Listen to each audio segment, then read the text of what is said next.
I love it. No, that's a six. No, Yeah. okay, awesome. No, they're not doing that. Good afternoon, Commissioners and Directors. Welcome to the joint meeting between the SFMTA Board of Directors and the Planning Commission. Item 2, roll call. For the Planning Commission, Commissioner Antonini, Present. Commissioner Johnson, Here. Commissioner Moore, Here. Commissioner Wu, Here. Commission Vice President Richards, Here. Commission President Fong, Here. and Commissioner Hillis is expected to be absent. For the SFMTA Board of Directors, Director Brinkman. Present. Brinkman present. Director Borden. Here. Borden present. Director Heineke is absent. Director Shu. Present. Shu present. Director Dolan. Present. Nolan present. Director Ramos. Present. Ramos present. Director Rubke. Present. Rubke present. Director Borden. Present. Borden present. I didn't forget you. Mr. Chairman, Mr. President, you have a quorum. Item 3, announcement of prohibition of sound-producing devices during the meeting. Please be advised that the ringing of and use of sound-producing devices, cell phones, pagers, and similar sound-producing devices are prohibited at the meeting. Any person responsible for one going off may be asked to leave the room.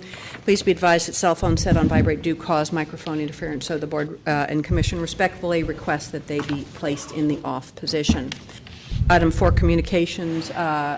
Commissioners, directors, I know of none at this time. Moving on to your special calendar. Item 5, presentation discussion regarding the Connect SF Transportation Vision Plan. Good morning. I can't see all of you, but Ed Riskin down here. Members of the board, members of the commission, Mr. Chair, Mr. President. Really grateful for the opportunity to come together today in this unique, at least in my time, joint format to talk about an effort that we've been undertaking that I think is of really critical importance as we're facing the demands that the city is. A while back, Director Ram and I, together with Tilly Chang, the Executive Director of the County Transportation Authority, as well as Ken Rich and Jillian Gillette from the Mayor's Office, got together and decided that we needed to collaborate on a much longer-term approach to transportation planning in the city. I think there's been a lot of great transportation planning that has happened in the past few years and decades, whether from the land use planning, the area plans, various kinds of transportation plans and project plans that we've done. But I think we all agreed, particularly given the dynamic change that's happening in our city, that we needed to take a more comprehensive citywide and long-term approach to planning transportation in the future and doing it as really we're calling it a transportation plan, but it's really a joint land use and transportation plan, or a transportation plan that's very much informed by land use. So it's been so far a great collaboration. I think it's something that's absolutely necessary for us to do as a city. It's probably something we should have been doing all along, but certainly now, given what we're facing as a city, it's just all the more important. So it has been a great partnership. I want to thank the Planning Commission for making their staff available to work with us, working between our agency, planning, the TA, and the Mayor's Office. I think this is really important work and will really benefit from whatever feedback and guidance that you have to provide us today. Thanks, Commissioners. I also can't see all of you. I'm down here on the other side. John Ram with the Planning Department. I also want to thank you all for coming together today. I know this has been a goal of Commissioner Johnson's for a long time, so we're happy to finally make this happen. As Director Riskin said, this is a joint effort between the three agencies and the Mayor's Office, and it is, I think, the most comprehensive approach to transportation planning that the city has taken in a long time. It's something I think that as we agree, really needs to happen, especially in light of the city's growth and the reduction in car ownership and all of the factors that are going into putting pressure on our transportation system.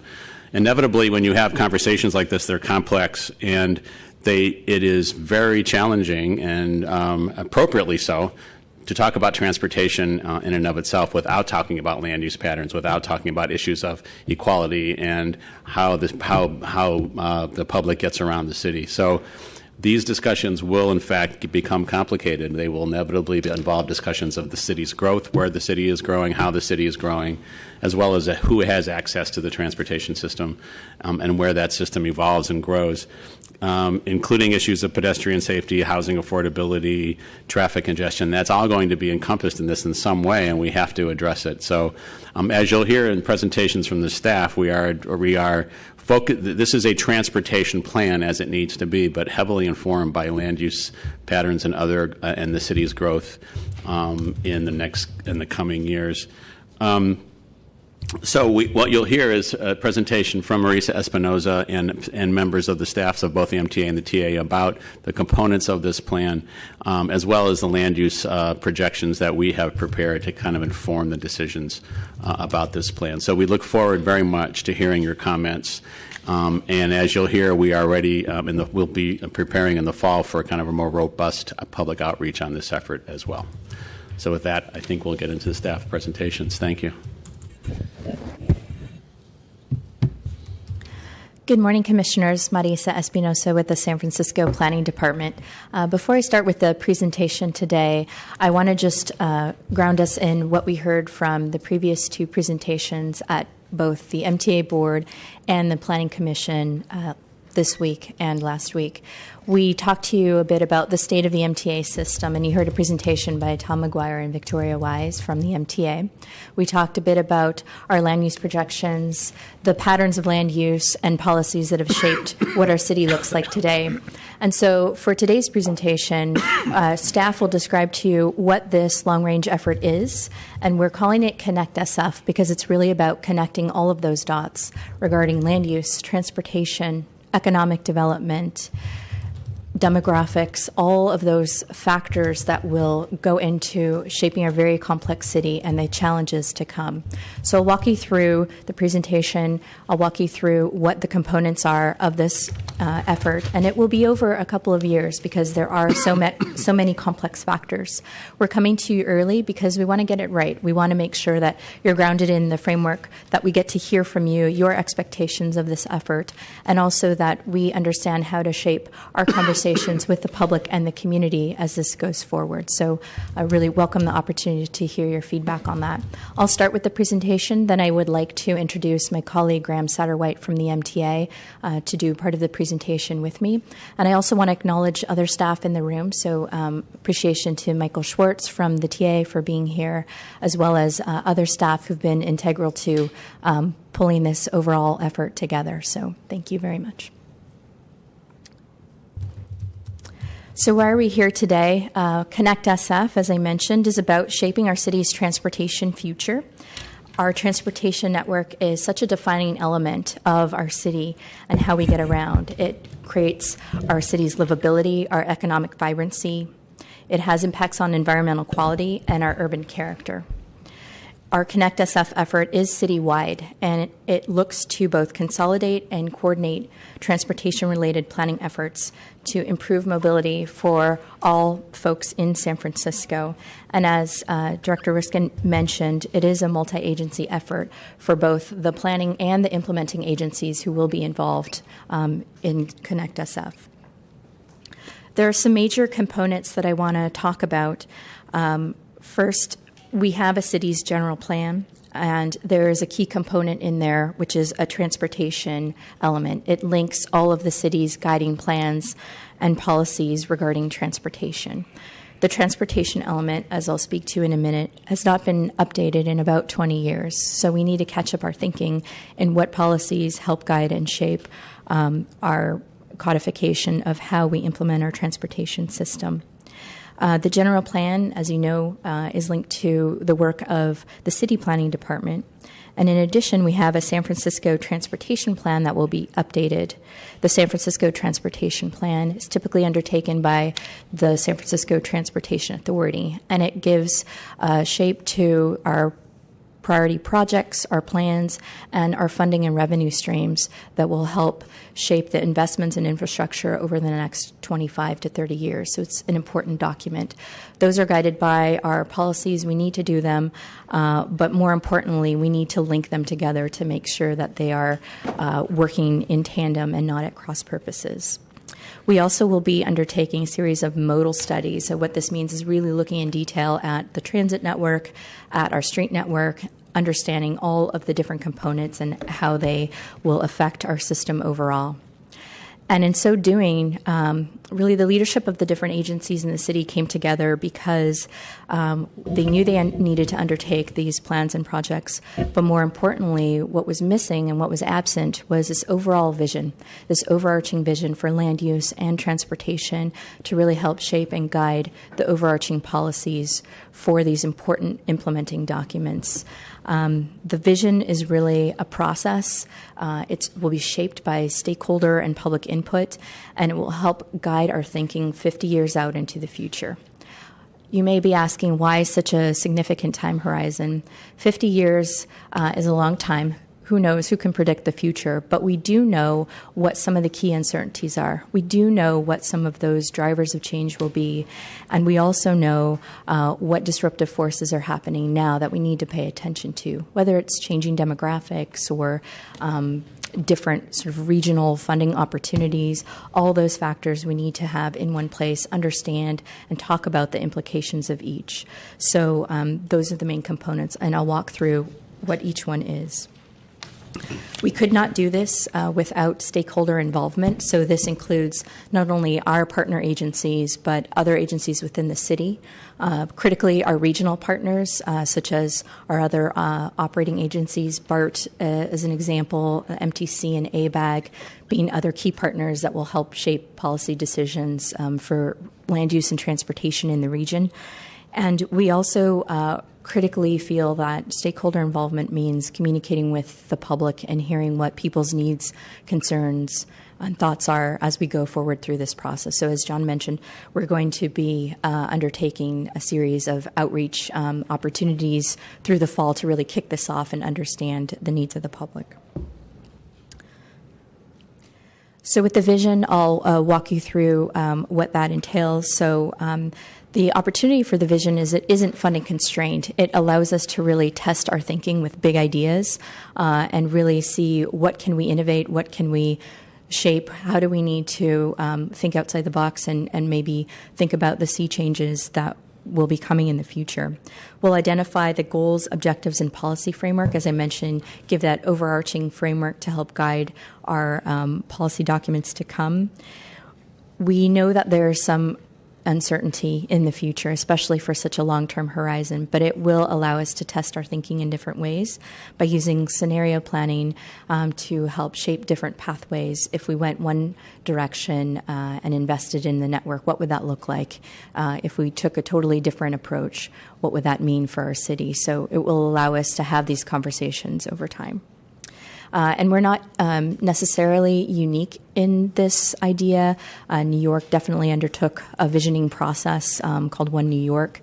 But I think as a city, so important to the economy and to housing considerations in this region, we are going to be a leader in our thought processes and thinking to help other cities within the region tackle these big questions as well. So we'll introduce a transportation dialogue, engage the community, discuss ideas, and really identify a number of different scenarios, plus a preferred future that we want to see.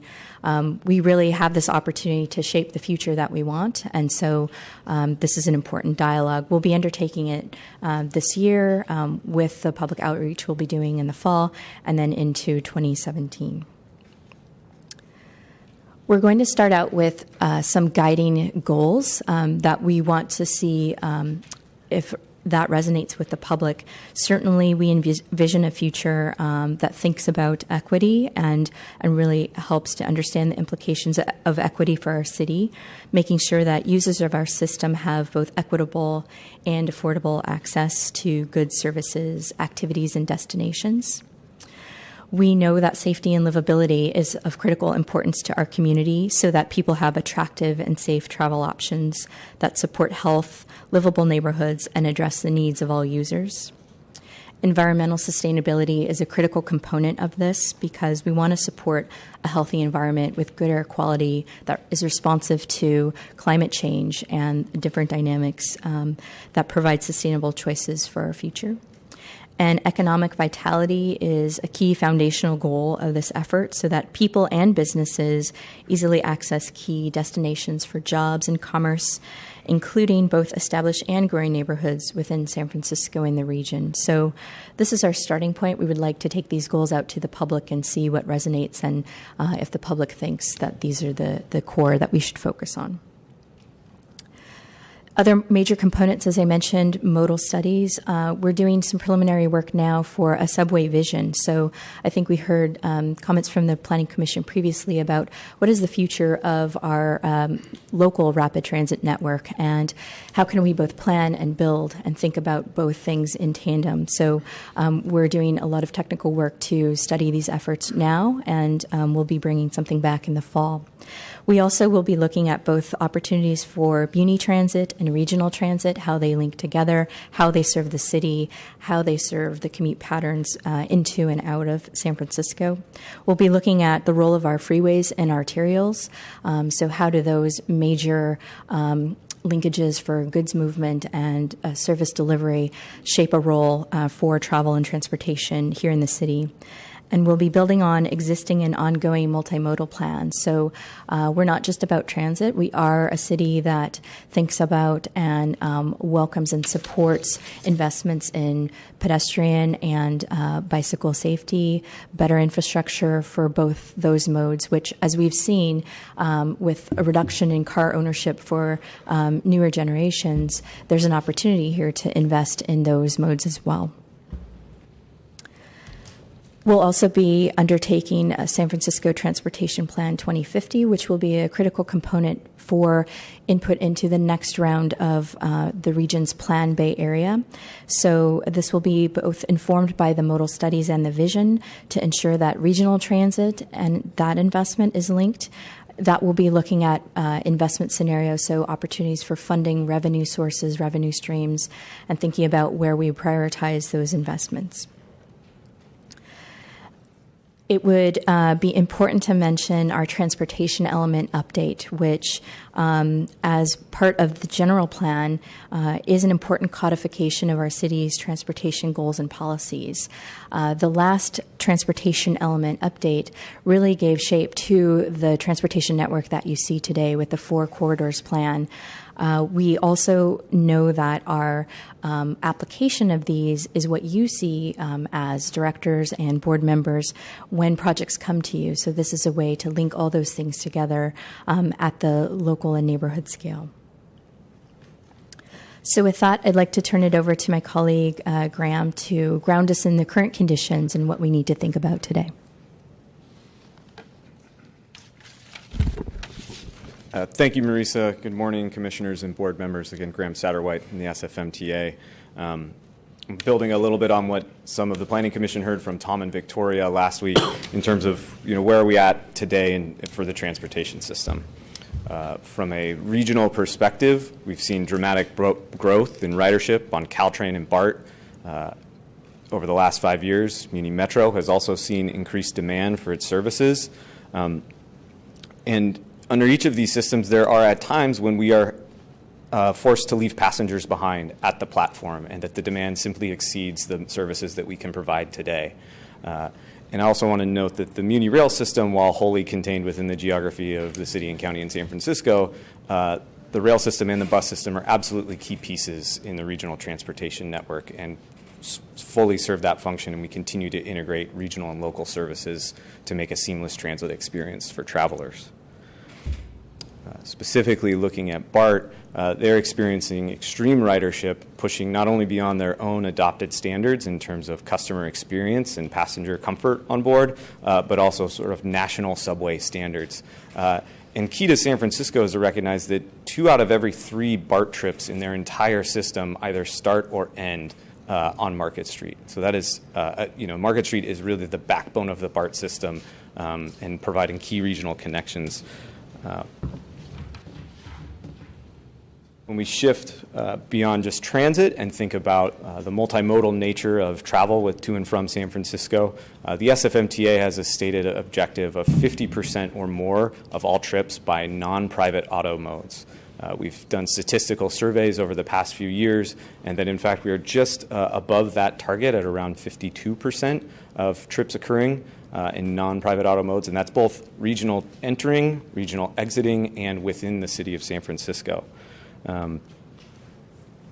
We've seen a sort of steady percentage there, and that is because this is all trips throughout the day. So it's a big number. It's just over 4 million trips per day, and obviously that continues to grow as our employment and residential population continue to increase.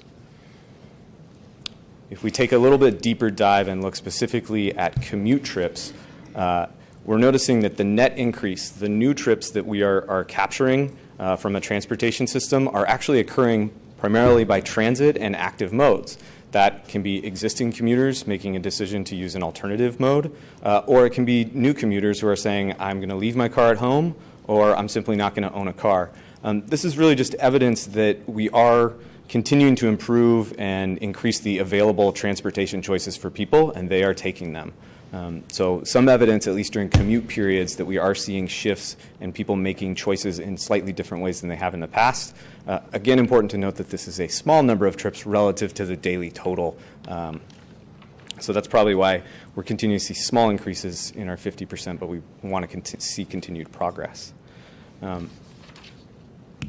And then when we think not just about people, but how goods are moving around our city, there's really been a shift in how that occurs. In the past, we relied on deliveries for difficult to access or unavailable goods locally, and now delivery is used for daily necessities and groceries and is a common occurrence. We would use a neighborhood commercial street to access almost all our physical goods.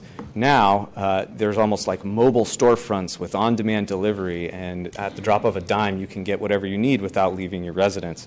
And this is all going to translate to changes in how those goods are moving on our surface street. Are we using are these types of vehicles still using arterials and local roads appropriately, and how is that evolution going to occur as the demand for these types of on-demand goods services continue to increase? And in terms of that movement of people and goods, this is the inextricably linked nature of transportation and land use, is that movement of people and goods is to an end, to a means, which is the land use side of the equation, and that there's a cyclical nature to these entities, that San Francisco is actually well positioned, both by the nature of its built environment and longstanding policies, to be a leader in stated state goals targeting our sustainable community strategy in SB 375. And we continue to lead both the state and the region in those areas. And at last week's Planning Commission, a prime example of this was brought up by Commissioners Johnson and Richards on the Central Subway and Central SOMA relationship, where transportation and land use decisions are being made in concert and informing one another. And that's exactly the type of decision-making and relationship thinking that we want to continue to encourage. As we look to the future, we need to acknowledge that there is a level of imbalance in terms of jobs and housing, location, geography, intensity, and how we access that, but that we are seeing continued pressures to grow, and that we need to look to channel that growth in a positive way and improve upon past decisions and how we move into and through San Francisco. And so we want to think not just about the plans that we've put in place, but external forces that may influence or affect the plans that we've set down. So we traditionally think of these in an acronym of STEEP: social, technological, economic, environmental, and political, and recognizing that there are external factors beyond our control, and that we should try to plan and account for these uncertainties in some manner. And lastly, there's a key component of that is to acknowledge that transportation and land use and growth is not purely a capital build perspective, but that there is a system management and a policy end of the spectrum that we need to consider in terms of making sure we're utilizing all our resources and assets efficiently and to the greatest extent possible as a means to achieve our stated goals and outcomes that we're looking for. And so as we try to think again some of the uncertainty out there, the plans that we've put in place, there's a number of questions that we as staff have sort of brainstormed, and they're really centered around what does the city, what does San Francisco aspire to be from a sort of land use, mobility, transportation perspective? Where would we like to see the city in the future in terms of the level of access, mobility, inclusivity? And so there's a number of fronts by which we can sort of start to tease that thinking forward and try to bring out the direction and vision that we as San Francisco hold for ourselves. But staff developing these questions are great.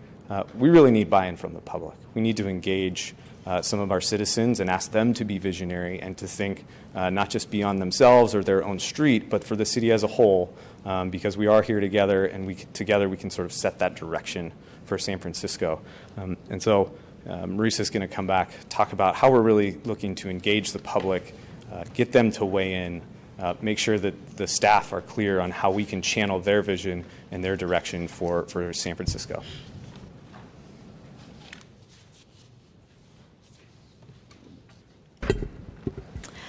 So you heard a bit about this effort, and I was reading an article in The Economist that talked about young people and how people are changing their travel behavior overall. And it said something like 30% of all young people are now taking ride-sharing options for their trip and travel behavior. And so this effort is so critically important, because if we were a business, we would be thinking, what is our research and development arm? What are we going to do to really think about how we pivot towards the future, and are we ready?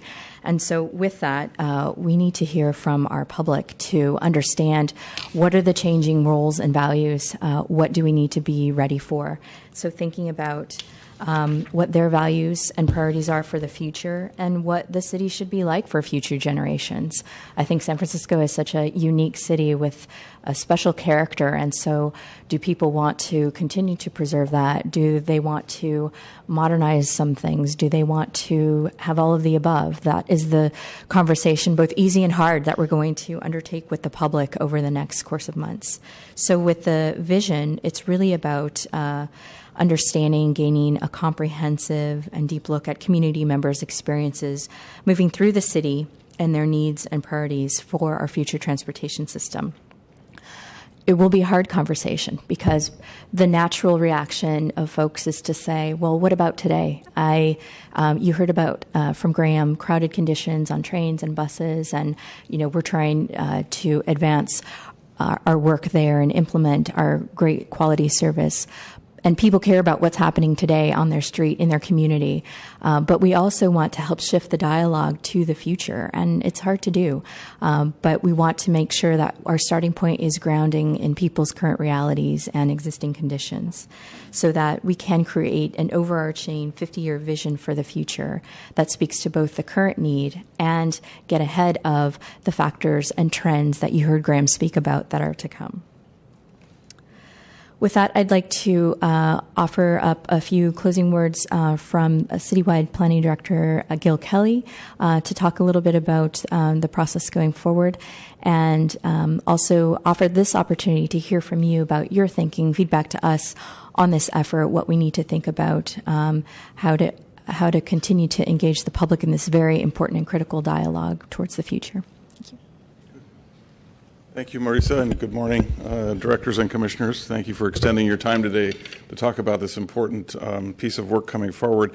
I will be very brief. I just wanted to embellish the comments a little bit from both Graham and Marisa on the public process, and talk a little bit about the quality of public engagement on this one.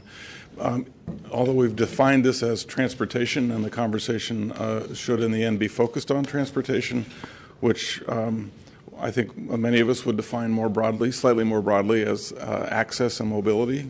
Access meaning not only how do I get to transit, which is one problem to solve in transportation, but also how do I bring the things that I need in my daily and weekly life closer to me so I don't need to take a trip. And so those are both parts of the equation. But I think even more broadly than that, for the planning department in particular, this is an opportunity for a major scale public engagement across the city. And I think it's going to be nearly impossible to have this conversation without bringing up lots of other issues. And one way to channel that energy is the way in which Graham described, which is there are external factors we can build into the transportation thinking.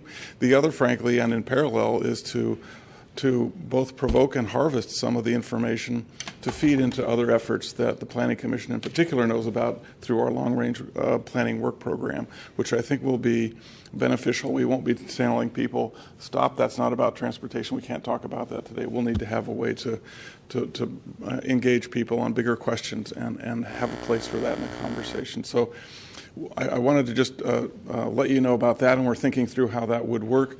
One way that we've seized on in particular to conduct the early and middle phases of both the access and mobility conversation as well as the larger one is to really make use of scenario planning, which we haven't done a lot of in San Francisco, and I think it could be very, very helpful in this process to really not look at just big middle and large middle and small sizes of things or transportation speeds or that kind of thing, but also to think about testing very different kinds of values in that conversation. So you'll hear more about that as we get into the process, but I think we're looking at ways to really engage people's imaginations and feel like they're actually really getting something out of this, because it is going to be a challenge to get people from the current here and now complaints about current transit and so forth to a more robust sort of conversation about the future that we can then backcast from and start prioritizing the immediate investments and improvements on. So just wanted to add that context to the public discussion part of the conversation. Thanks. Thank you. Does that conclude staff's presentations? Thank you. Yes, that concludes. And Okay, we're ready very for good. any questions or comments you might have. Thank you. We're going to open it up to public comment, and then commissioners can comment after. So opening up to public comment. Thank you. This is an opportunity for members of the public to address the Commission, Planning Commission and SFMTA Board of Directors regarding this matter. If you could fill out a speaker form. Thank you all for coming today. Appreciate you hosting us, having this wonderful conversation. I'm sorry, and before you start, if I could just let the public know that the chairman and the president have set a 2-minute time limit for Absolutely. I'm going to try to stuff as much content as possible in 2 minutes. I think that you guys have wonderful conversation on your hands. I was riding and saw the 2-lane streets on Sansom. We had a mighty victory over there in downtown. I would like to propose a list of 18 multi-lane one-way streets for reversion. I understand that these commissions are working on this. The interesting thing we're looking at is a correlation between low income density, residents being hit by motor vehicle, propensity of criminal behavior, dearth of public green open space, fast-moving multi-way one-way traffic, and significantly underperforming retail business. And I think that in terms of environmentalism and progressivism, that we've left some options off the table. I think overall, if our plan is to create a carbon neutral society, that we have to do it amongst this conversation at the confluence of planning and engineering. And right now, I believe that 40%, Washington Environmental Commission, that 40% of our carbon dioxide, our carbon emissions comes from the automobile. So really looking at ways to limit that, and technology and individuals are embracing that. I believe that we have more parked cars than public green open space. I think that's another interesting to look at. I know that right now, somewhere between 50 and 60% of our Black and Hispanic 18-year-olds graduate from high school. And you might think, oh, this is for the educational board. But these are things that can be solved by planning and by engineering. Looking at our land use strategy, it looks that 80% of our new units are moving into 20% of our central city core, and looking at the outside the box idea with more resources, more financial, more natural, more political resources than many other places, that we want to engage a conversation that other cities across the world are going to look at. Can I use the overhead, please? Are going to look at and understand and to apply to their municipality. This slide I pulled from the 50-year plan. Been looking at this guy, Van Gogh. He studied color theory. And looking at the colors that we have, our red is very concentrated on the central city corridor, a little bit to the southwest, a little bit to the southeast. I think that in terms of looking at nodal development to slow the downtown and make nodes with high buildings. Thank you, sir. Thank you, Dino. Thank know, you. if That's you- your time. Dino, if you'd like to leave your drawing there to submit, that'd be great. Drawing, yeah, and I'm sorry, President Fong, I missed the gentleman's name. Dino, would you repeat your name for the I commissioner? was under the impression that I didn't always have to repeat my name, but my name's Dino Delfio. Thank you all for your public service. Thank you. Mr. Chairman, next speaker will be, and Mr. President, Tom Gilberti, followed by George Wooding. Okay, George Wooding. Good afternoon. My name is George Wooding. I'm the president of the Coalition for San Francisco Neighborhoods. And very briefly, I would love a definition of what both groups consider equity. That will be very important. Neighborhoods, as definitions tend to change.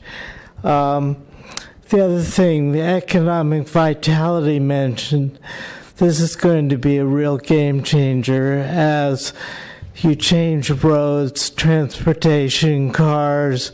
You're also changing the streets, access to businesses. Already we're being approached continually by this week, the Geary Corridor. I think what you're going to find is you're going to have intensive outreach. The groups I represent are very upset already about what's happening locally. They're not looking forward. They're looking at what's happening to their neighborhoods, and they don't like it. They don't like what happened on Mission Street. They don't like what's going on right now. So anything you're going to do to push forward, you're going to have to do a really big job to get people to accept what's happening, because all I hear is negativity. So with that, the last thing is money. Obviously, we're after taxes. Constantly you want money for these plans, more and more money for transportation, asking people for more and more money, property taxes, sales taxes, you name it. The question is, how much are you really these people getting for what they're paying? The current person should be getting about $10,500 in services a year for their taxes. They're not getting it. They're not getting it from transportation. Thank you. Mr. Wooding. Thank Your you. time is up. Next speaker, please. Tom Gilberti, and if anyone else wishes to address the policy body, if you could fill out a speaker card for us. Thank you.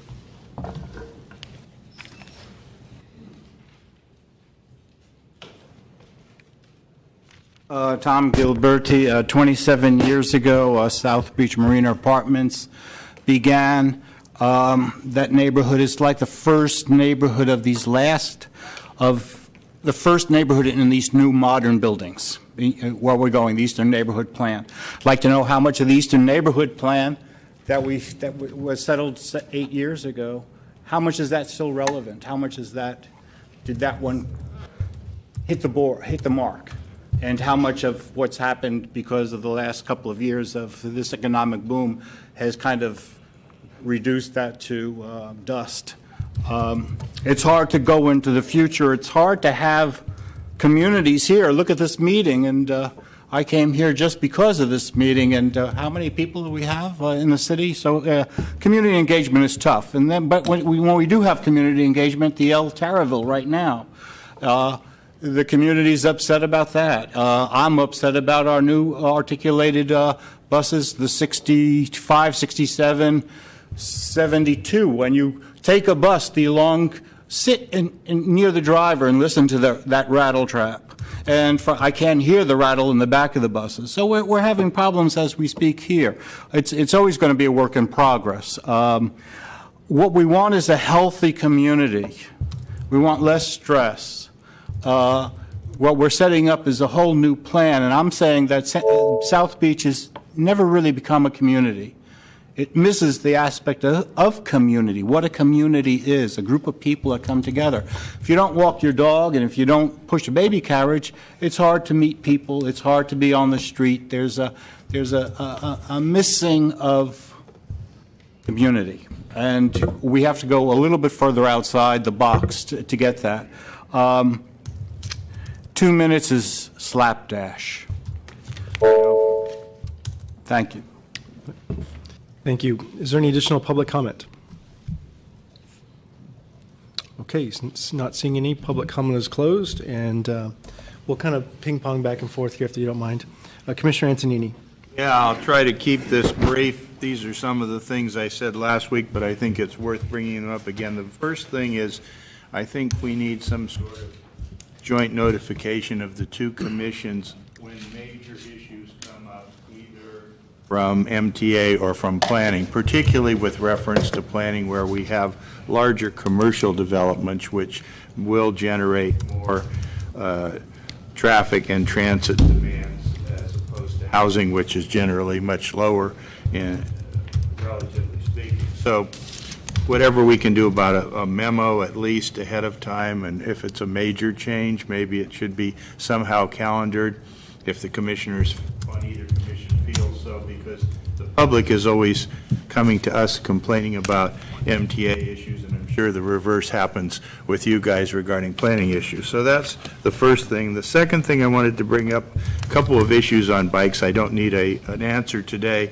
but we see a lot of bicyclists without helmets. I thought it was a law for a helmet, and I never see any enforcement of that, but this adds to the severity of accidents when someone is hit even at a slow speed. It can often be fatal if they don't have a helmet. So I think that needs to be enforced. The other thing that seems counterintuitive is we spent a lot of money to create separate bike lanes and separate bike streets. And a classic example is Upper Market, where we created Corbett, which is a parallel, quiet street, perfect for bicycles, and they still ride up and down Upper Market, which is very dangerous because you have cars moving at relatively high speeds with curves, and they're not expecting to see a bicycle. So I think we need some enforcement, not only for drivers, but also for bicyclists, or some notification that, with no bikes beyond this point, please use Corbett. And that would be, what I'd like to see. And then there have been a lot of complaints about, we haven't seen what's going to happen on Masonic yet, but it's one of the few arteries that exists for motorists to go east-west in the middle of the city. And I'm not sure why some of the bikes, Baker wasn't looked at as a possible bike street because it parallels Masonic for much of the way, and it's a lot quieter. The other thing I brought up last week, and I think it's important, is the turn indicators at downtown, where you have a separate turn signal for walkers, a separate turn signal for right turns, works very well. I mean, people can cross safely as pedestrians. Motorists can make their right turns without having to sit there and try to squeeze between the pedestrians to make the right, and this only leads to accidents because people try to get in as quickly as they can. And other areas, left turns like coming off of Fillmore, turning onto Lombard, looking into the sun, is very dangerous. There should be no pedestrians at the time you're making a left turn there because you can't even see them. I'm glad to hear you're doing some long-term planning, particularly with reference to working with other agencies and subways in particular, because we live on a narrow peninsula. People from the East Bay, North Bay, and Peninsula, by necessity, have to travel through San Francisco whether they want to or not, because that traffic isn't going to go away. It's always going to be there. And until they have a southern crossing or some alternate route, so we have to really, since we're so built out, we have to really look at transportation in its own right of way, because all we're going to do is adding more buses just clog up the streets even more. So subways are probably the most realistic way to go, and maybe we can somehow work with our leaders in Washington or create a better dialogue with the Congress to get more funding for where it's critically needed in this city. So that's a few of the things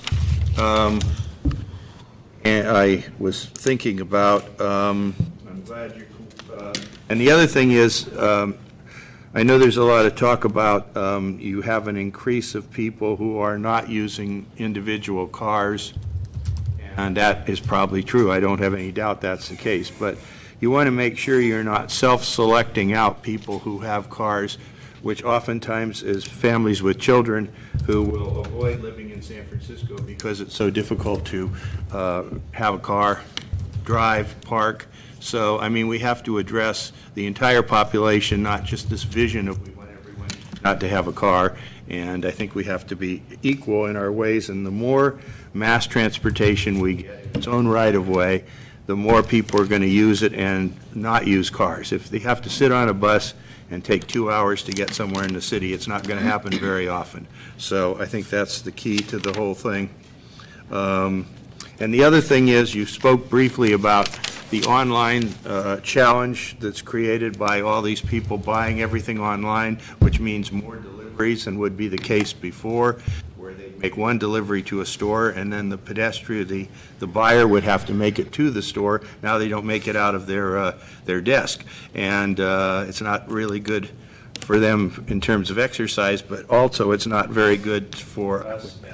It looks like the trend of the future, but perhaps we can find a way to reverse it or encourage the use of our stores, both local and formula retail, by actually purchasing from them rather than supporting something that requires more trucks. And the other thing that's important is when you talk about PDR, which is a big issue with us, I think we have to look to relocate PDR or support PDR close to existing freeways, because that just adds more problems when they have to take their product and drive it through narrow streets in neighborhoods that are, typically have small streets, often with a lot of residential.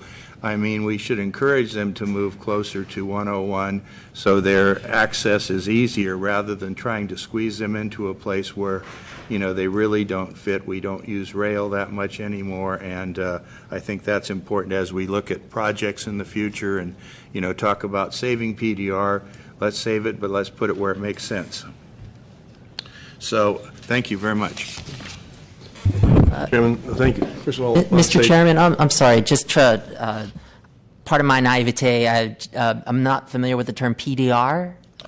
Production, distribution, repair. So a classic car auto body shop or manufacturing. Very good. All right, that's a term we don't really talk too much about over here. So I appreciate manufacturing uses, which we used to call it in the old. Very good. Thank you so much for the clarification. First of all, I'm the chairman of the MTA board. I want to say how happy I am that we're doing this morning. I think it's important, and I think a lot of good can come out of it. And but the Chairman Fong has suggested, and I agree, that we'll do questions this side, that side, back and forth. The other thing, someone made the comment about New York has already done this exercise, and I think that might be helpful to find out what went well and what went poorly, and maybe kind of an executive summary. Don't want to see, I know it's not exactly analogous to the cities, but that might be helpful as we begin to plan the public outreach. So if there's something like that available, I forgot who said that, reference New York, but I think best practices are always a good start. Thank you. Mr. Chairman? Anybody? I'll start. Oh, you want to start? Please, Ms. Gordon. Sorry. Thanks. I'm happy that we're here, obviously, coming from planning and being on MTA. We talk about these things all the time. I had a question about the transportation element. I'm happy to hear that we're finally going to be looking at that again. I know the housing element, I believe, has to be updated every 4 years. Are there any guidelines around how frequently we're supposed to update our transportation element? And have we maybe thought about, when we're looking at the housing element, I'm not suggesting blowing open again the transportation element, but kind of looking at those side by side, because of the housing element is a lot about where people are going to be living. Just real quickly, Gil Kelly again. There is no prescription by state law for the period by which you update the transportation element, so that's a local option. The housing element's really the only one that has that requirement. But I think, as I tried to allude to before, I think that this is an opportunity to look at other overarching policies like housing policy that goes along with the transportation discussion. So Yeah, I mean, I would just encourage that we would look, as we look at housing elements, that we look at the transportation piece in the of it. future, because as our, you know, especially the southeast parts of the city grow and the southern waterfront, it's going to become more and more important that those two documents are aligned. Absolutely, and I think we'll get it. I mentioned the scenario planning idea. I think we'll get at some of that that you're trying to get to by using scenarios to test different values. So in one case, if we wanted to have the smallest ecological footprint, that actually might have more to do with access, getting things to where people are, as much as it has to do with mobility, building more transit. And one of those things, for example, might be really prioritizing the building of a couple of schools in southeast San Francisco. So tying the school district into this conversation is important. So I think we're going to try to reach as many of those kind of relevant big pieces as we can in this conversation. And when you just talk about access, that really makes me think about, you know, we often talk about jobs and commercial vitality, but the issue of public open space and public facilities in general, and how we make sure that those factor into this larger planning process. People do need to be able to get to a park by transit, the school by transit, especially now more and more people are sending their kids to schools that are closer to them. So making sure that that's part of the dialogue. The other point about you're bringing things to people, I know this is harder to engage, but if you can engage with the Instacarts, the Postmates, the ride-sharing services, I mean, they have incredible data available to them, and they don't want to share their individual user data, and we shouldn't ask for that. But they know patterns. I mean, everything from weather to time of day to where the most frequent pickup and drop-off locations are for various services in the businesses. And I think if we could engage those, because, for example, Instacart delivers for Buy Right and Safeway and all the different grocery stores, and, you know, having them part of the dialogue so that we can figure out how maybe they're already serving areas that are underserved, and how do we better facilitate that, or I feel like the issue often about what people do with transit, and there's lots of research, is related to convenience. Right? People will do the most convenient option. If it's convenient to drive, they'll drive. If it's convenient for them to walk, if it's convenient for them to take transit, and these services are kind of the nexus of convenience, and people choose them because of that. And so if we can figure out the patterns, because to a certain extent I think we spend a lot of time trying to force people to have certain patterns or behavior. They actually know what people's patterns and behaviors are, and maybe that's something that we can help shape. And they also have demographic data around their user base, so that would be useful. Another thing I was thinking about in terms of both equity and just environmental sustainability and livability, the whole idea of, in Muni we think about how many feet we would like a bus stop apart. And we're looking at that with our Muni Forward plan. But thinking about just generally, like from every place in the city, is there a standard for how many blocks you are from transit? And it doesn't have to just be Muni. You know, it could be some other forms of getting around. But looking at how we can, if that is a value or something that we want as part of this larger process. And then finally, obviously, the issue of self-driving cars. That's a whole other thing that intersects into this conversation, and engaging people that are related to that, because that's kind of like the next phase of the rideshare services that we didn't anticipate, so to speak. So thinking about that, and obviously when I talk about rideshares, taxis also should be part of that conversation as well. So. And I think in that particular point, how can we maximize them for the first and last mile connection, as opposed to just putting more traffic on the road that are self-driving? So, Exactly. Yeah. But thank you. Commissioner Moore. I hope that this is the first of many meetings, because I think the nexus between transportation and lane use is so obvious. It took about 5 minutes for this group to talk, and there were questions which show the incredible necessity for us to work more closely together. As far as the vision plan is concerned, I think you're laying out some incredibly ambitious and wonderful framework. The question I really have, and it's a question of technique, is you're encouraging us to not use the present as a starting point, but look far into the future.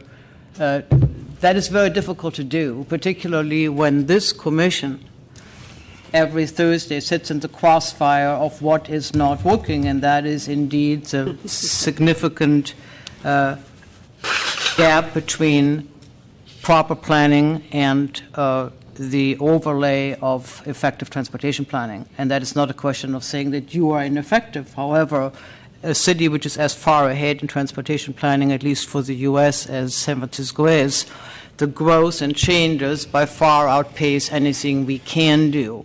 So we are dealing with the downside of what is not working, and why we embrace, for example, the growth and the positive growth in eastern neighborhoods and the changes every week. And there is not one Thursday where it isn't happening. All neighborhoods, the neighborhood network, etc., are standing in front of us and saying, unless you start taking transportation before serious land use changes and land use implementation, we are not playing.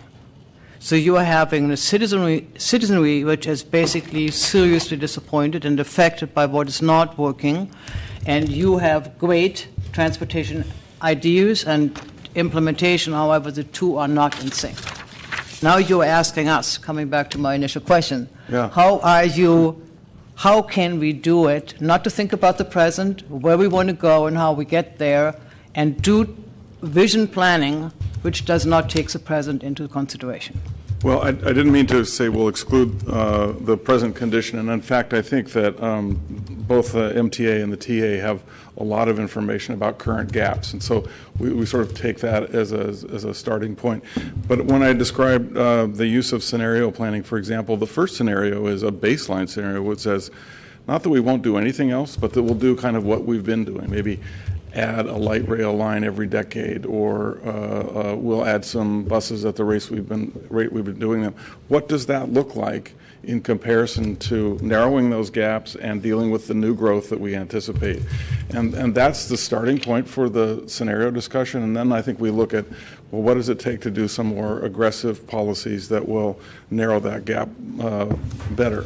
And what are those investment implications? And what are those land use change implications? So I didn't mean to say we're going to exclude the present. I think that is actually the beginning of the conversation. But until you reach out and define a desired future and then start backcasting by decade and getting closer to the present, you don't have a way of necessarily changing the current trajectory that we're on. The only, I mean, I like the linear and kind of interlinked thinking of what you're laying out. You're being hijacked, though, by the new economy, which has been becoming more obvious in the last year and a half. Yeah. How do you deal with these unforeseen attacks on the more predictable way that you're protecting transportation planning? Well, one way is to not try to be a slave to point forecasts, either in population or in jobs or even types of jobs, and instead to use ranges. For example, Josh Witzke, who's here today, and Scott Edmondson on our staff have done a lot of really detailed work on land use projections and taking into account the growth in the sort of recent uptick in the kind of employment you're talking about. What is it like to project that trend out versus a more traditional trend? So I think there's a way to play with some of these variables to sort of triangulate on what the future options might be. So that's one example. We don't anticipate this current spike to continue on its current trajectory forever in that 50-year period, but it's certainly we have to come out of this with a vision that allows for adjustments to conditions as they change. Just one more thought as you were speaking. To keep an active neighborhood involvement, I think, will be critical to really be on target of where deficiencies and problems are. Last week, we had Ms. Hester here in front of us, who kept reminding us that all of the transportation planning that she's seeing mostly occurs as if San Francisco is a non-topography city, and she urges us as planning commissioners to bring that into the discussion, because it has a huge effect on how the systems work, where the issues of accessibility and equity are. Great point. And I just want to throw that in. She is not here, but I know that she would probably want that to be heard by you as well. If I could just add one point, the point about access being so important and being the counterpart to mobility is that there have been studies, not in San Francisco, but in other parts of the country, where people have examined sort of the dense mixed-use transit-oriented type of development, one with rail transit, one without. These were in the greater D.C. area. The one without the rail had nearly the same number of trip reduction that the one with rail experienced, and that's because roughly 5/6 of people's trips or on foot or by bicycle when you have all the services nearby. So I do want to keep expanding the conversations from pure what transit lines do we build to how do we think about neighborhoods too.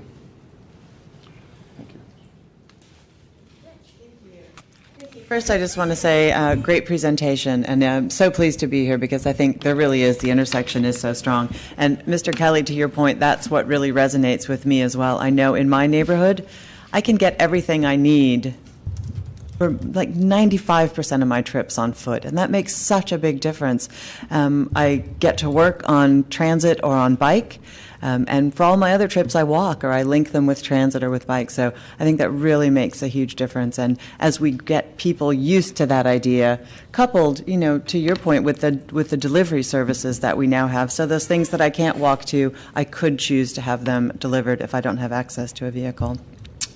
I just want to say thank you to both the planning staff and the MTA staff, because whenever I look at these mode share statistics, I realize that our work has really helped us dodge a bullet. When I look at these new commuters that we've added since 2006 and the relatively small percentage of them that drive alone, and I don't know what page that's on, page 19, the relatively small percentage that drive alone, that we could barely accommodate that percentage on our city streets right now. So the fact that we have so many people who've chosen to take transit, to bike, and to walk has completely saved our bacon in this city. Otherwise, we would be at complete and total gridlock on all of our streets at all the time. It's already hard to add more riders on Muni at rush hour. So those people who walk and bike, thank you very much, people who walk and bike, because that's helping a lot. I also just want to say I've traveled a lot, and I have not been in a city where transit is not overcrowded at rush hour. So if we think that's a reasonable expectation for us to have as a city, then we're going to be the one city in the world that manages it. So we have to remember how important it is to give people a lot of options, not just for their commute trips, but for their errand trips. I don't really have a lot of other input, because when I look back at the projects we've done, I know we get a lot of concern and we get a lot of pushback as we're introducing projects, but I think the proof is in what happens a year down the line or 2 years down the line. And I use my own commute as a really good example. I take the Flying 5 to work. The change in that bus line in the 4 years that I've been using it is dramatic. I get to work so much more quickly, so much more reliably, and I know the growth on that line has increased, and we have kept up with it. We can do it for that line, so we can do it for all lines. We can do it for Geary. We're doing it for Mission. And yes, there is a lot of concern when we make big changes, such as the ones we made to Mission. But again, the proof is going to be in what happens to those 65,000 riders on that Mission line every day. And I think what we're going to see, what we're seeing and continuing to see, is that they really like the changes and they appreciate being able to get to work, get to errands, take that corridor much more quickly, much more reliably. So I think that the community involvement is huge, but it can be so hard to capture the voices of the community who are pleased with the changes, who anticipate and look forward to the changes, as opposed to only hearing the people who don't want the changes and are upset with it. And that's where I think we have to look to our exceedingly smart and well-trained staff who they really know what they're doing. I mean, again, to Mr. Kelly's point, with the planning department doing all of this trip modeling and all of this planning modeling and knowing where the demand is going to come. I've seen similar maps from the MTA. We know where the job growth is, we know where the population growth is, and we know we've got to link them up, and we've got to get rid of the weak points both in our bus system, our pedestrian system, and our bike system so that people can feel comfortable on all those modes. So thank you. I think this is a really good start, and I think we're making really good progress. And I also just want to clarify that, Commissioner Antonini, for helmet use, I believe it's only under 16. So when you see somebody like me riding without a helmet, I'm actually not breaking the law. It's just my personal choice to ride without a helmet. So, but you're right. Somebody under 16 should be wearing a helmet. Everyone. Thank you. Everyone should. Commissioner Johnson. Okay, I'll go first. I'm super excited to be here. Everyone on the Planning Commission has seen me agitate for this hearing and be super super excited when it finally got put on our calendar, and I remain super excited. And I know we have 12 today, but I hope that, I think with full attendance, we would have 14, and I hope that all of you would be willing, again, to be crushed together and breathe each other's air up here with 14, because I do think that there will be opportunities to come back and sort of see the outcomes of some of this process here. So just a couple thoughts. So when I first asked for this hearing a long time ago, I had a very different vision of what it was that I wanted to accomplish. First, I had no vision. It was just sort of like, I came from, working in redevelopment where things were just more holistic. You just talked about transit and land use and equity and open space and all of these things. It was just the same conversation. And when we had staff coming to CAC, and later when I was chair of OCII Commission, it was from all of the agencies. And so there wasn't really this sort of demarcation. Then I got appointed to planning, and it was like, I was real confused. I felt like there were certain things we couldn't talk about. Like, you can't talk about transit, that's MTA. You can't talk about streets, that's DPW. You can't talk about schools, that's the school board, and we don't know. And it was just very challenging. But yet we get yelled at about, like, everything. So I was like, what have I got myself into? And so when I first asked for this hearing, it was more about very prosaic things. Like, I would still love to see, I know that we are improving certain lines. There is Muni Forward. There is a transit improvement project. Can I get a 1, a 5, and a 10-year map of where the lines are going to be added or capacity will be improved? Because when we get people asking about eastern neighborhoods or other neighborhoods, it's good to be able to say, well, we are approving this project today because you have to, at some point, make some progress, and concrete has to go on the ground at some point. But in 5 years, here's the plan for what that transit access will look like. And it would be great to have that as part of our packets for decision, rather than relying on, what individual commissioners can glean from the news or can research on their own. I think as commissioners, it's our job to know that sort of information.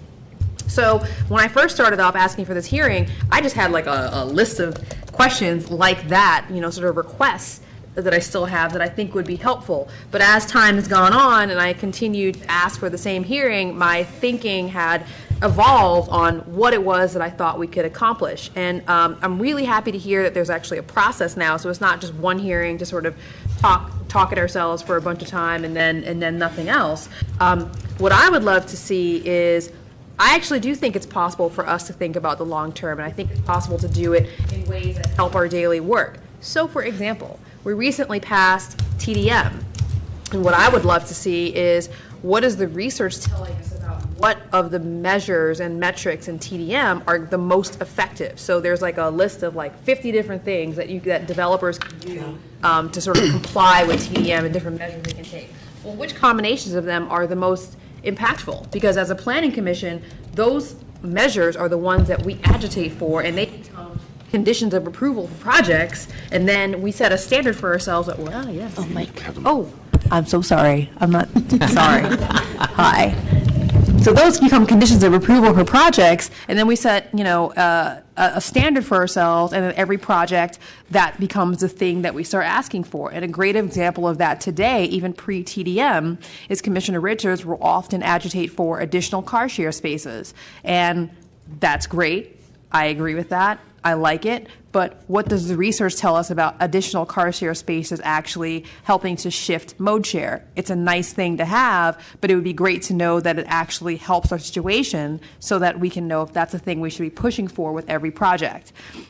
So that's an example of how my thinking had shifted on what is I can accomplish by agitating for 14 people, breathing each other's air for 2 hours, and sitting up here. That's sort of one thing.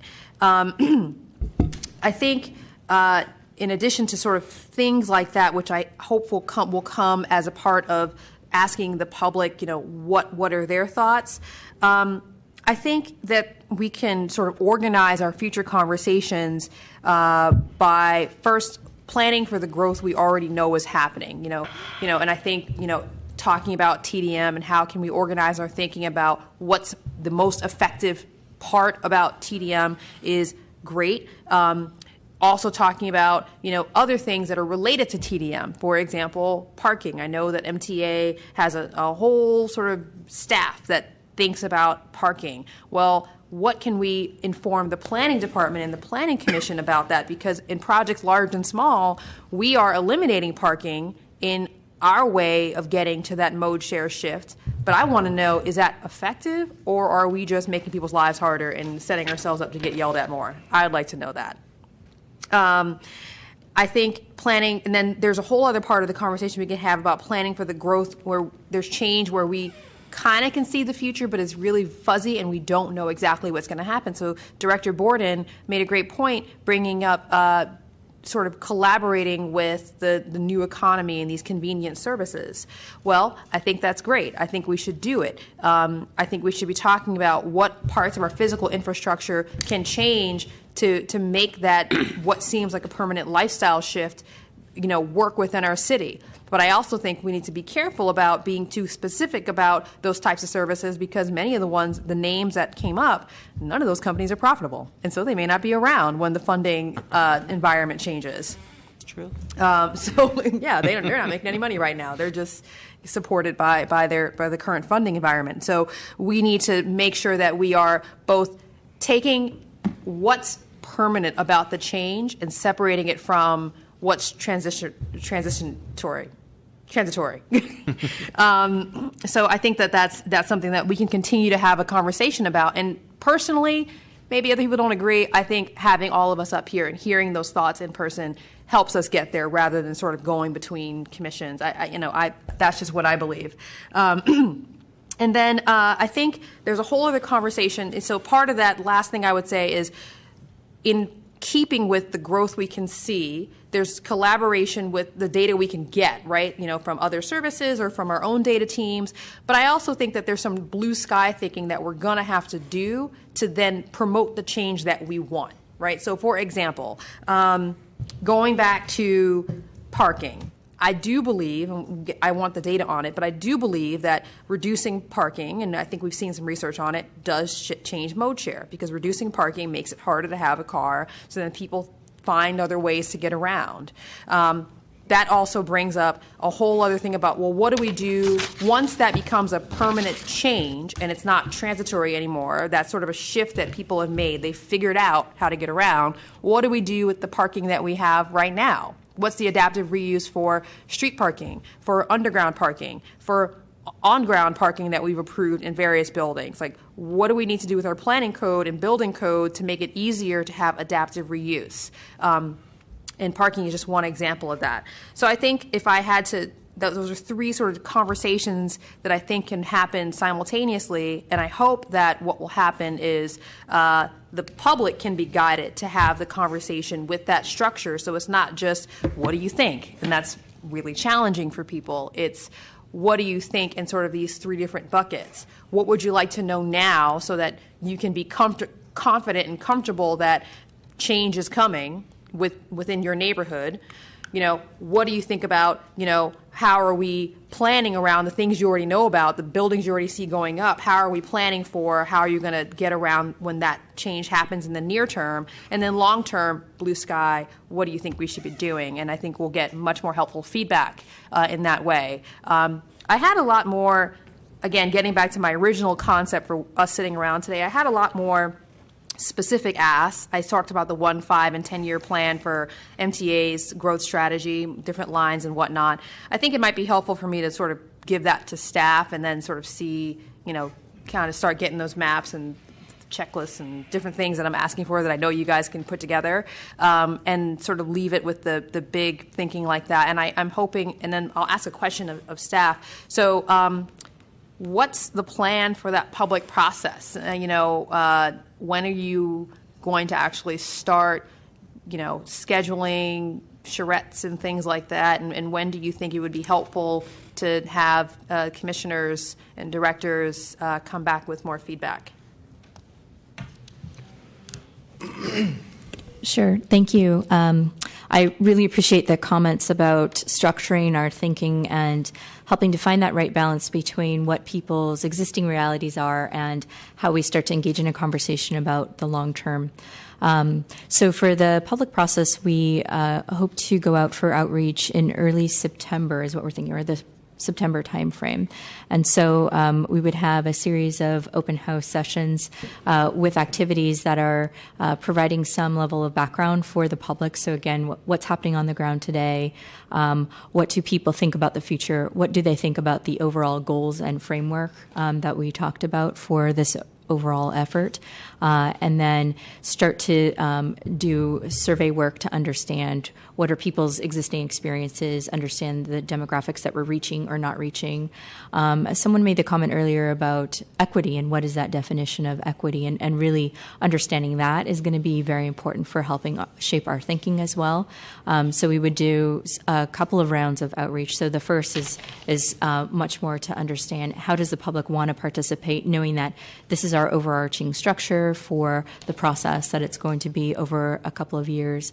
And I walked through each of the different plans and projects, examples being the transportation element and the modal studies, and those will also have associated outreach. But for the overall vision, that is one where we really need to engage, as you said, the public in blue sky thinking. And so we would have a series of stakeholder meetings to inform how we structure the conversation, and then go out to the public, go out to community groups in partnership. And so we would have several rounds to do that.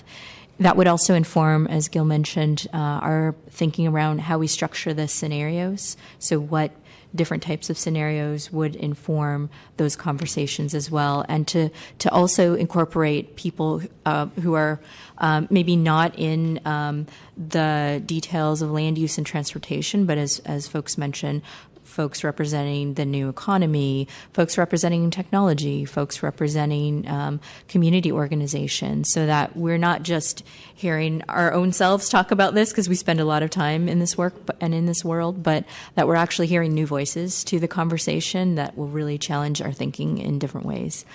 So I hope that gives some flavor and outline of what we would do. Marisa, can I just jump in on that? So I think the basic structure of the public outreach overall is, correct me if I'm wrong here, is that the fall is more of a, here's what we're thinking, here's what existing conditions are, what do you think? And then in January, we start more intensively with the scenario planning workshops. So it may be a good thing for us to check in back with with maybe individual commissions late this year after we hear the results of the fall sessions, and then maybe a joint session in the spring or early summer next year to hear about the results of the scenario planning exercises. I'm thinking out loud, but the point is that the fall is more about, here's what our current thinking and here's what the current conditions are. What do you think? And then we get into more kind of the more nuts and bolts of the visioning in January. So I'll start asking for the other joint hearing in January. That's what you're saying. just tee up asking for it. Just start. We'll put it on the advanced calendar now, since it's your calendar is so full anyway. So. Yes, thank you so much. Really happy to be here. Thanks for agitating for this meeting. I have three hopefully quick points. One has to do with the outreach, which you were just referring to, and I'm just wondering, I know there was a great deal of thought and effort put into the outreach plan around the Smart City Challenge. And I'm just wondering if any of that groundwork would be applicable here or useful. You don't have to answer that now, but it just seems like something to think about considering how big an effort went into it, and just kind of the idea of activating different parts of the community and neighborhoods into thinking long term and into the future about how we can leverage all the great technology and minds we have in the area. So that's just a quick thought on public outreach. My second point has to do with accessibility, more specifically for people with disabilities in our community, and specifically looking towards the new technologies that we're seeing, both with respect to transportation, but other things as well. As many of you know, it's very challenging. Legally, it's very challenging sometimes when these new technologies and industries emerge to get them to comply with accessibility laws and to make sure they understand that people with disabilities need access as well. And we're experiencing this really heavily and most apparently with the TNCs in our community. And we want to encourage innovation and forward thinking about our transportation, but we want to make sure that the communities that aren't necessarily going to be very present at community outreach events, that they're taken care of, and that when we put in car share spots, the car share companies we're contracting with have accessible vehicles as well with hand controls so that people with wheelchairs can access those, because otherwise a lot of those people are forced into making the decision of owning a private vehicle, and it puts a stress on our system. So I know there's lots of jurisdictional challenges with this. We're seeing that now with taxis and TNCs. So I'm hoping that together as powerful commissions and agencies and the wonderful city staff we have, we can kind of rise to the occasion and really focus on getting some equitable legislation with respect to access. So my final point is just a shout out to the South Beach community. Somebody said on the public record that it wasn't a community, and that's my community, and it's such an active community that I love it, and I think it's a wonderful place and a very good example of where transportation was put in relatively earlier in a different phase of the community, and now it's really developed into a very full, active community with all sorts of transportation. So that's my final point, and thanks again. Thank you. Commissioner Richards. Thank you. I also was hankering for this joint commission hearing, and I was backing up Commissioner Johnson because a lot of the things that we're making decisions on every week really affect everybody's everyday lives now and in the future. I mentioned last week context, and then I took a look at the word context and I put it into, I guess, what we're talking about today in terms of planning. Context for decisions, to me, provides, you have to have scenario planning, which it looks like we're on track to do and have done. I'd really love to see in the next hearing kind of what those scenarios actually are, because I'm sitting up here thinking, wow, these scenario plan, if you go out 50 years, it needs to include deliveries by air, not by vehicle. I mean, so I really want to see what those look like at a high level. Capacity planning, which is where we are today, and this is what we get from the citizens every week, especially in eastern neighborhoods. I can't get to work, the end's crowded, I get run over by all these cars, there's more cars on the road now and in the future. And I'd love to see from a capacity planning point of view in case reports, and I may be asking for too much here, we always get this project is served by these 10 different lines within a quarter mile. If we really know that there's going to be additional lines contemplated or added, that would really be helpful for us to also understand, because we're making decisions with more context around where things are actually going. Are we putting this here? Is it going to create a problem or not? The other one that I think we're not doing as good a job in is integration planning. So integration planning to me is jobs, housing, business, population, transportation linkage. So how does all this integrate? And so we talked about the mission changes, and it looks great for the 65K riders. For some of the people in cars, I had a tweet once where I got stuck in a traffic jam on Shotwell Street because I couldn't turn, and not knowing where I was going on, because I actually went out to look at a project site in Bernal. What I'm hearing from people on business owners on Mission Street is, my business is down. Did you take into consideration what the impact on business would be in terms of the modes of getting to my business? My dentist lives in San Mateo. He's Salvadoran. He and his wife come up for dinner on Mission Street, and they buy their goods and services on Mission Street. I went to the dentist last week, and he said, I stopped going there because it's such a hassle. So these are the other kind of integration testing I think we really need to hold ourselves accountable for. The other one is also business, and I know there's been meetings with the Small Business Commission.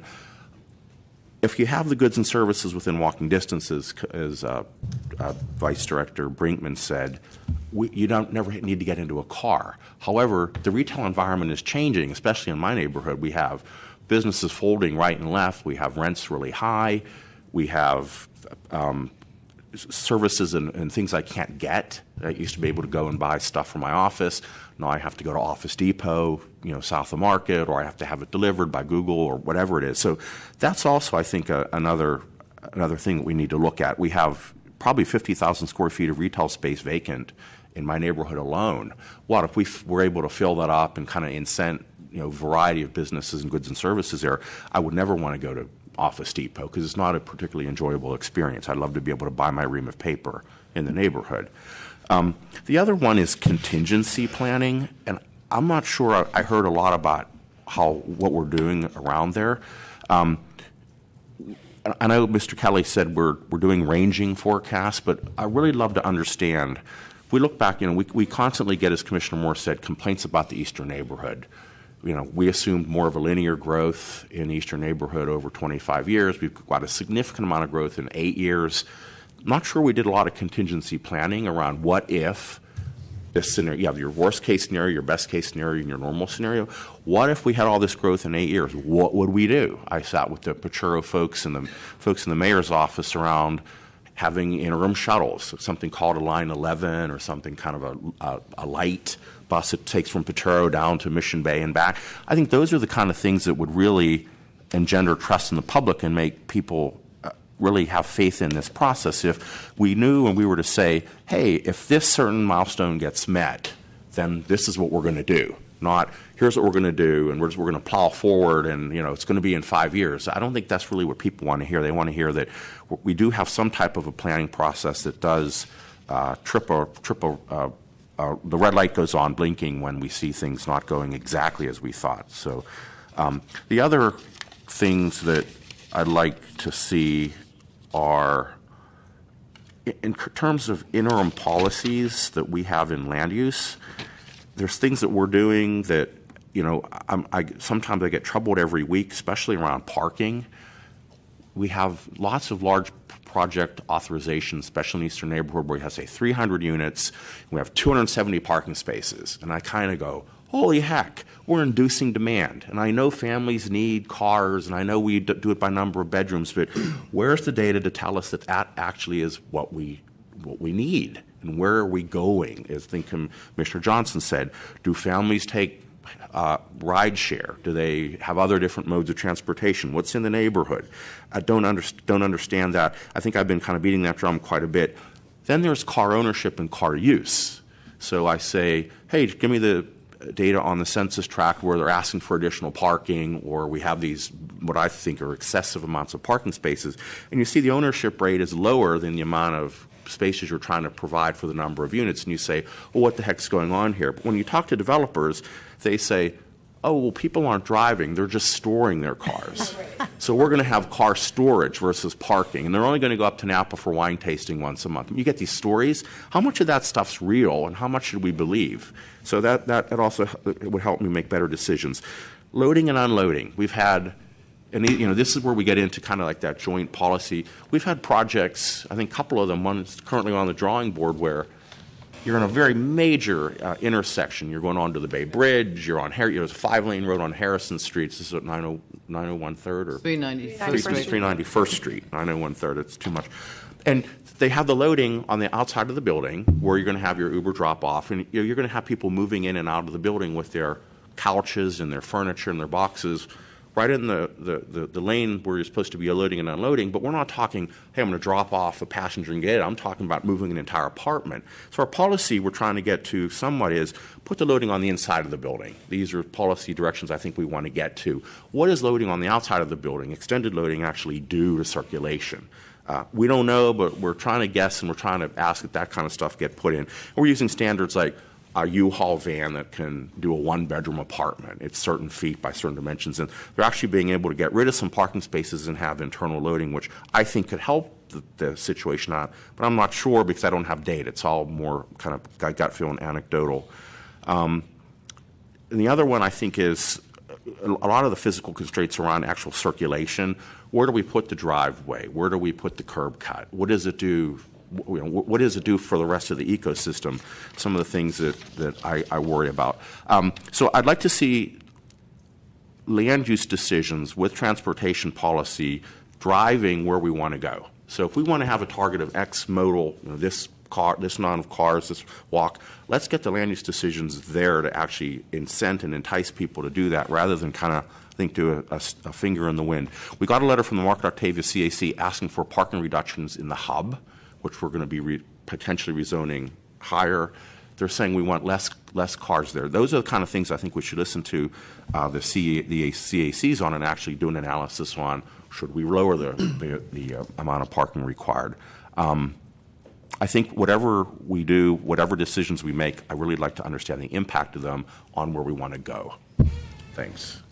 Ramos? Thank you all for this incredible opportunity. I really compliment your forward thinking, Commissioner Johnson, and And I am willing to get together as often as you folks can tolerate us. I know that you are all an inspiration. Your service and commitment to this city is it's exceptional. And I, for one, am deeply grateful for all the work that you do and all the long hours. When we have our long meetings, you keep me going because I understand that you're doing this every week. And it's certainly something to admire and to appreciate. So thank you all for your service. Thank you. And know that that I, for one, would be really excited to meet with you whenever you make the invitation. And even if you'd like to get together to have lunch and debate helmets, Commissioner, or anything else, I would please reach out to me and let's go have a beer. Love to talk about all this stuff.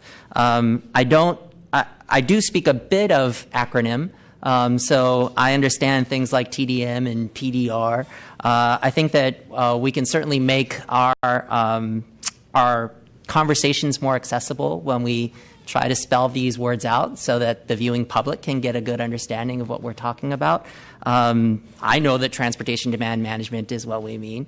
And I think that it's reasons like that we need to be having these conversations all the time to inform one another of what we're dealing with PDR and what have you. And looking forward to learning all that you are dealing with and thinking about, particularly being influenced and inspired by SB 375 and Plan Bay Area and all these wonderful efforts to get planning and transportation together. I couldn't be more excited. The thing that I'm most excited to talk about and to share in this train of thought here is the concept of equity and thinking about how our city stays accessible for everyone who wants to be here. I, for one, came out here in the 70s when my father brought us a family of 6 who've gone on to have children. I've got something like 5 or 6 nieces and nephews just on my side.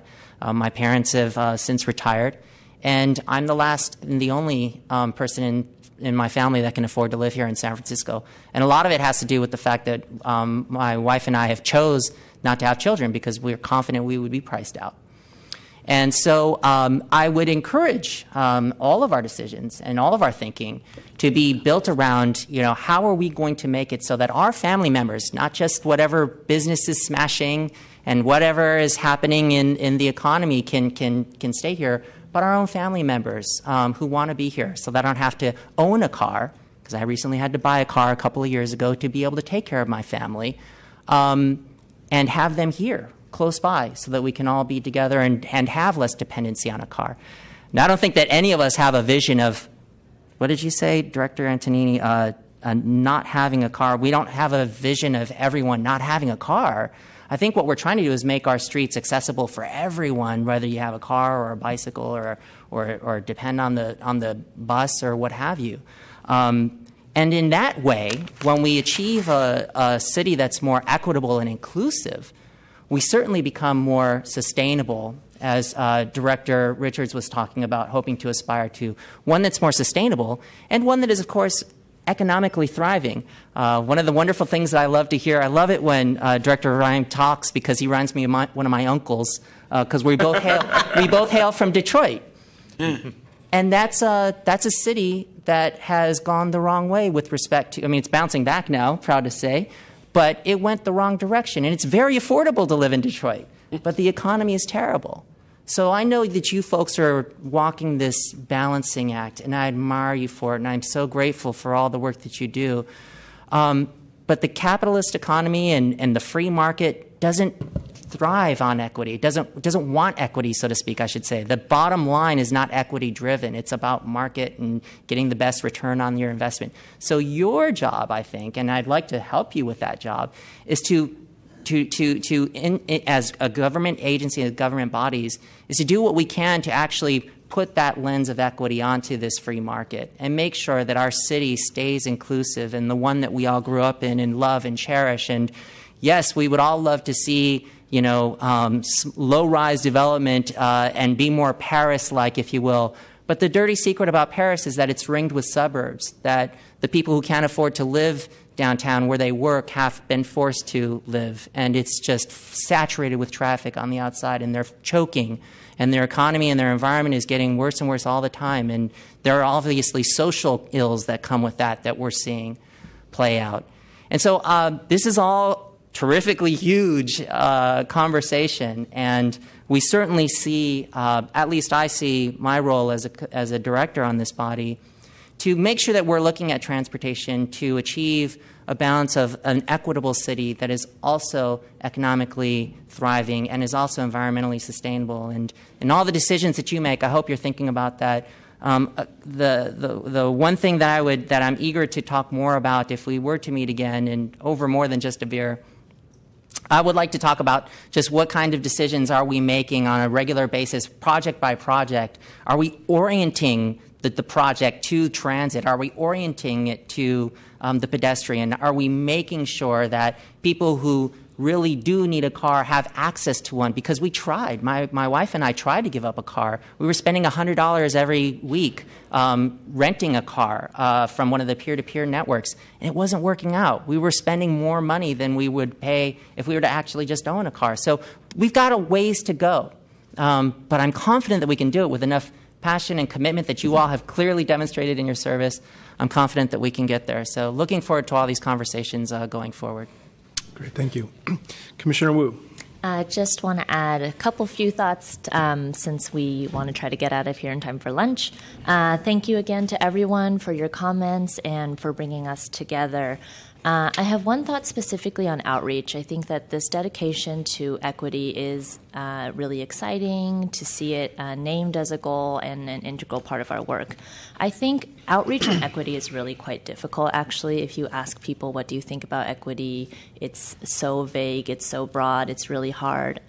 For me, it's about what are people's daily lives like in San Francisco. We've talked about a bit of that today. And so for low-income people in San Francisco, where do they go every day? What do they need to do? Do they need to go to take their kids to school? Do they need to get groceries? And is a transit project or a office or a residential project getting built, making their lives easier or harder, And I think that those are the kind of questions that we can ask people to really unearth what their daily lives in San Francisco are and how to make it easier for them.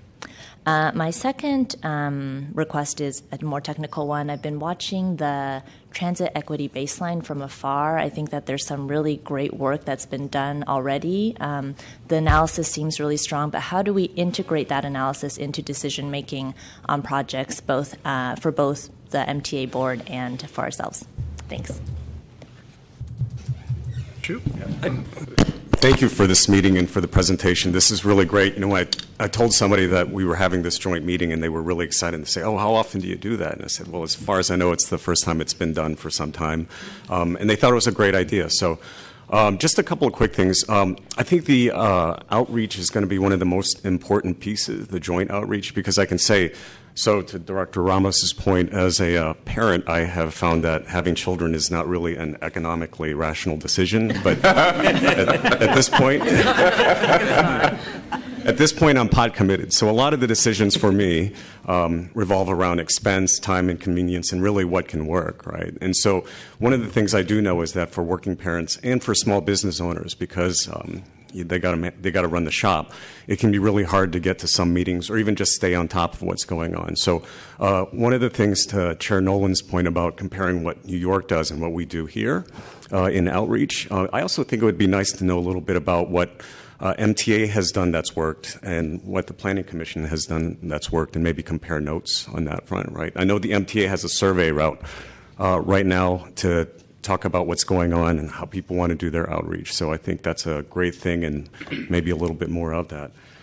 The other thing is that I think as we move forward with this, it's important to think a little bit about a downturn scenario, right? We've had a nice run, great funding environment. That's not going to go on forever. I don't know if it's going to be next year or next 2 years that we have some kind of slowdown or a moderation, but either way, I feel like it's important to keep that in mind as we're drawing up different scenarios. So that's it. Thank you again. Thank you. Any other comments? Okay, let me just kind of wrap up, if that's all right, then, and again, thank staff and both directors for helping us host this meeting, and obviously everyone up here. I think this is a great opportunity for us to think as futurists, and I know for staff that's largely what you do, but there's a great opportunity here. And as Commissioner Moore says, I hope this is not the first of or last of meetings, but maybe the first of many in 50 years. To your most comment about a downturn, I think probably big cities like New York, Chicago, while they had a 100-year sort of advantage of building out transit, they probably didn't let their foot off the gas pedal even during economic downturns and kept large, long-range projects going on, which leads me to some discussions we've had with staff here about long-range planning. And while we have all these different agencies and departments and silos, which we're very good at, the ability to think out of the box and long range here and not get tied down into some of the details, I think is important. So enjoyed all the comments here. I think they are absolutely all right on. This is a broad first big wide scope meeting, but hopefully in the next couple of meetings here we can narrow it down to some tasks in the fall. So again, appreciate everybody for coming, and thank you for the public for making comment. Mr. Chairman, good morning. Okay, is there anything else on the agenda? I heard the Planning Commission was buying lunch. Is that right? I heard that. Okay, if there's nothing else, then the meeting is adjourned. Thank you.